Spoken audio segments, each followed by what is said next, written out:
ICSE 2025 যারা দিচ্ছ তারা অবশ্যই জানো যে কোন 7টা গল্প তোমাদের কাছে ইম্পর্টেন্ট, অর্থাৎ শঙ্করিতার ছোট গল্প নিয়ে আমি তোমাদেরকে বলছি।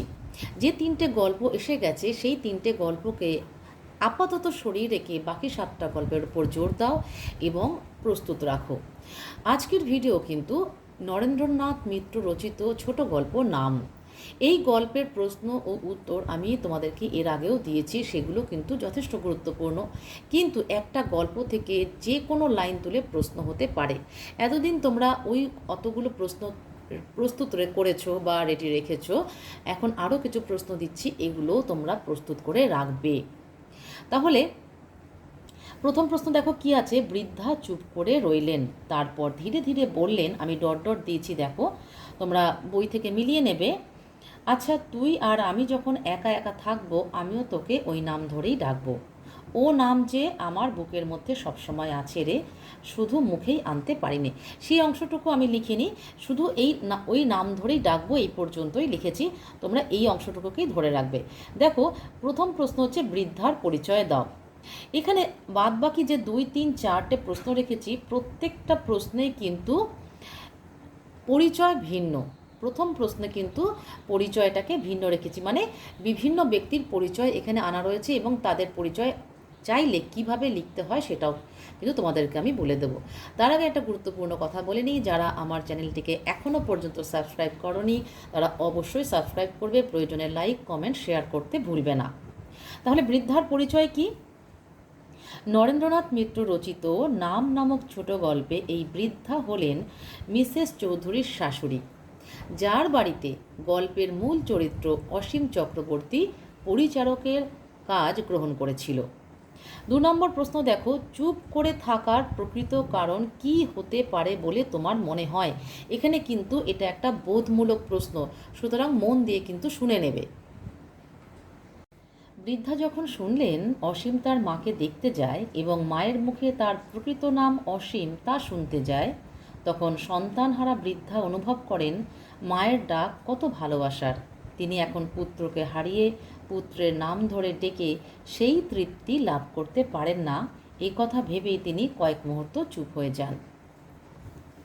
3 নম্বর দেখো, কোন নাম ধরে ডাকার কথা এখানে বলা হয়েছে? অ্যাটাচ প্রশ্ন, এর জন্য একা একা থাকার কি প্রয়োজন? অসীম এই নাম ধরে ডাকার কথা এখানে বলা হচ্ছে। বৃদ্ধার সন্তানের নাম অসীম আর কাজের ছেলেটির নামও অসীম। এই অসীম নাম ধরে ডাকার জন্যে একা একা থাকার প্রয়োজন এই কারণে যে বৃদ্ধার পুত্র অসীম কুমার চৌধুরী গত হয়েছেন মাস 3 আগে। এই অসীম কুমার চৌধুরী মিসেস চৌধুরীর স্বামী এবং তার কিশোরী 2টি মেয়ের বাবা। যতক্ষণ তারা বাড়িতে উপস্থিত থাকবে, সদ্য প্রয়াত তার স্বামী ও তাদের বাবার নাম ধরে ডাকলে সকলেই দুঃখ পাবে, সেই জন্য একা একা থাকার কথা বলা হয়েছে। বৃদ্ধার কথাগুলির মর্মার্থ কী? খুব ইম্পর্ট্যান্ট একটা প্রশ্ন, মন দিয়ে শোনো। মায়ের সন্তানহারা বেদনা আমরণ জাগ্রত থাকে। বৃদ্ধার পুত্র অসীম সবে মারা গিয়েছে, বুকের মধ্যে সেই বেদনা গুমড়ে গুমড়ে থাকে। মা তার সন্তানকে নাম ধরে ডেকে এক অপূর্ব তৃপ্তি লাভ করে, সেই তৃপ্তি থেকে বঞ্চিত এই বৃদ্ধা। তাই কাজের ছেলে অসীমকে বলেছেন যে তারা যখন একা একা থাকবে তখন তিনি অসীম চক্রবর্তীকে গোবিন্দ বলে না ডেকে তার ছেলে অর্থাৎ অসীম নাম ধরেই ডাকবেন। এতে অসীম ও বৃদ্ধা দুজনেই আনন্দ লাভ করবে। তখন শূন্য বাড়িতে তার এই ডাকা আরও বেদনার কারণ হবে না। এই ডাক তো নিতান্তই নিজের তৃপ্তির জন্য, তাই যখন বাড়িতে কেউ থাকবে না তখন ছেলের নাম ধরে ডেকে এক মা তার প্রাণের আনন্দকে খুঁজে পাবে। 2 নম্বর দেখো, ভালো কথা, তোমার নামটা তো শোনা হয়নি, কি নাম তোমার? বক্তা কে? জেনে নিই। নরেন্দ্রনাথ মিত্র রচিত নাম নামক ছোট গল্পে এখানে বক্তা মিসেস চৌধুরী, যার বাড়িতে গল্পেরই মূল চরিত্র অসীম চক্রবর্তী পরিচারকের কাজ গ্রহণ করেছিল। 2 নম্বর প্রশ্ন দেখো, বক্তা কোন সময় কাকে কোন প্রসঙ্গে এই প্রশ্ন করেছিলেন? 3টে প্রশ্ন এখানে আছে, খেয়াল করতে হবে এবং প্রত্যেকটাকে কিন্তু তুলে ধরতে হবে। একটা হচ্ছে কোন সময়, একটা কাকে, একটা কোন প্রসঙ্গে। মন দিয়ে শুনবে। মিসেস চৌধুরীর বাড়িতে কাজ পেয়ে সেখানে অসীম যাওয়ার পর মিসেস চৌধুরী অসীমের সঙ্গে আলাপে বলেন যে বিষ্ণুবাবু পাঠিয়েছেন, বেশ ভালো কথা। সেখানে থাকতে হবে, তাকে মন দিয়ে কাজও করতে হবে। বাড়ির ছেলের মতোই অসীম থাকবে। আপাতত 15 টাকা মাইনে তাকে দেওয়া হবে, থাকবে, খাবে, জামা কাপড়ও পাবে। ভালোভাবে কাজকর্ম করলে ভবিষ্যতে তার মাইনেও বাড়িয়ে দেওয়া হবে বলে মিসেস চৌধুরী জানালেন। এই সময় তিনি অসীমকে তার নাম জিজ্ঞাসা করেন। ঠিক আছে। 3 নম্বর, যাকে প্রশ্ন করা হয়েছে তার উত্তর শুনে বক্তা ও বক্তার শাশুড়ি বিচলিত হয়েছিলেন কেন? অসীমকে নাম জিজ্ঞাসা করায় সে বলে তার নাম অসীম চক্রবর্তী। এই নামটা শুনে মিসেস চৌধুরীর বৃদ্ধা শাশুড়ি কাঁদো কাঁদো ভাবে বলেন, এ নাম যেন অসীম আর না বলে, এ তার ছেলের নাম। শুনলে তার এখনও বুকটা ভেঙে যায়। মিসেস চৌধুরী একটু পরিষ্কার করে বলেন যে মিস্টার চৌধুরীরও একই নাম ছিল। মাস 3 আগে তিনি গত হয়েছেন, সুতরাং এই নাম ধরে এ বাড়িতে অসীমকে কেউই ডাকতে পারবে না। 4 নম্বর কি আছে, শেষ পর্যন্ত কি নাম সমস্যার সমাধান হয়েছিল? যাকে প্রশ্ন করা হয়েছিল তার প্রতিক্রিয়া কি হয়েছিল? আগে প্রথম প্রশ্নটার উত্তর বলি, শেষ পর্যন্ত কি নাম সমস্যার সমাধান হয়েছিল? নাম সমস্যার সহজ সমাধান করে দিয়েছিলেন মিসেস চৌধুরী। তিনি অসীমকে জানালেন যে জিজ্ঞাসা করলেন যে তার কোনো ডাকনাম আছে কি না। অসীম না বলায় শেষ পর্যন্ত ঠিক হয় অসীমকে সে বাড়িতে গোবিন্দ বলে ডাকা হবে, যেহেতু ওটা ঠাকুর দেবতার নাম। যাকে প্রশ্ন করা হয়েছিল তার প্রতিক্রিয়া কি হয়েছিল? পরের বাড়িতে বাধ্য হয়ে পরিচারকের কাজ করতে এসেছে অসীম চক্রবর্তী, সুতরাং তার নিজস্ব মতামতের কোনো অবকাশই এখানে নেই। তাই গোবিন্দ নামটা পছন্দ না হলেও তাকে মেনে নিতে হয়েছিল। 3 নম্বর প্রশ্ন কি আছে দেখো, মিসেস চৌধুরী ব্যাপারটা বুঝিয়ে দিলেন। এ বাড়ির যিনি কর্তা ছিলেন তার নাম ছিল এই নাম।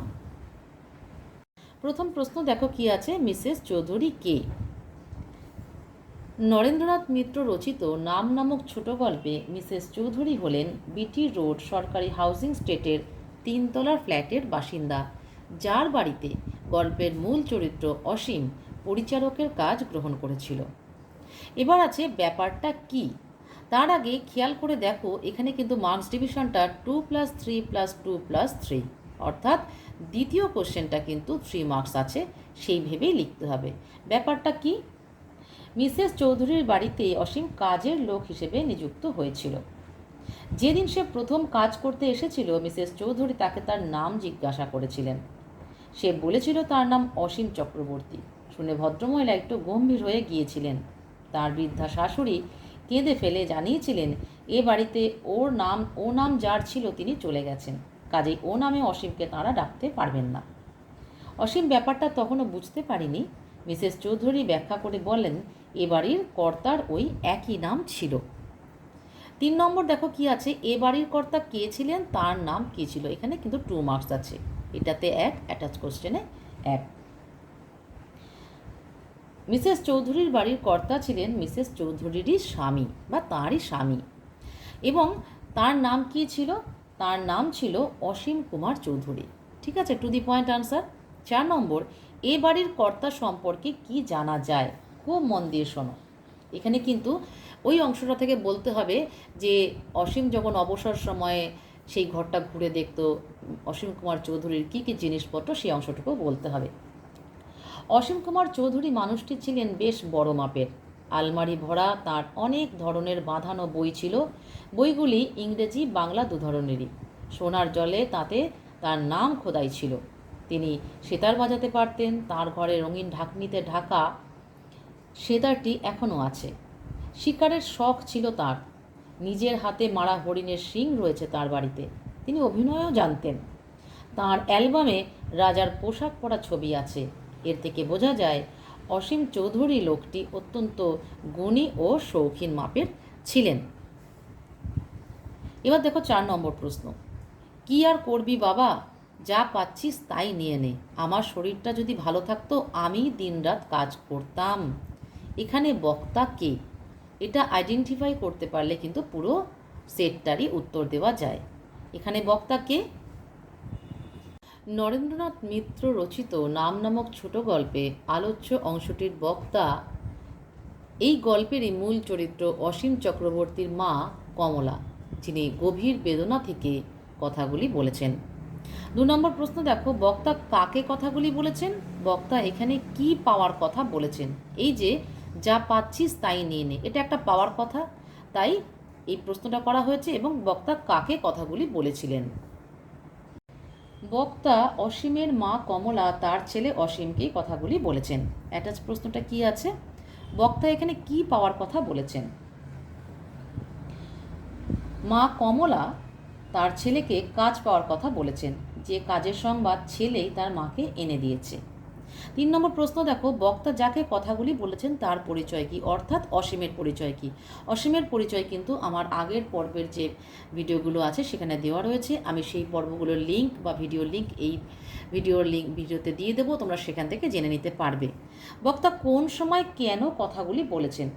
মন দিয়ে শুনবে। অসীমের বাবার বন্ধু বিষ্ণু কাকা অসীমকে মিসেস চৌধুরীর বাড়িতে পরিচারকের কাজের সন্ধান দিয়েছিলেন। সেই কথা মাকে বলার পর মা কমলা বন্যায় ভেসে যাওয়া মানুষের যেমন খড়কুটো ধরে বাঁচার চেষ্টা করে, ঠিক সেই রকমই দারিদ্র্যের হতাশায় গভীর বেদনা থেকে ছেলেকে কাজটা গ্রহণ করার জন্য বলেছেন। 4 নম্বর কি আছে? যাকে বলা হয়েছিল বক্তার কথাগুলি কি তার মনোমতো হয়েছিল?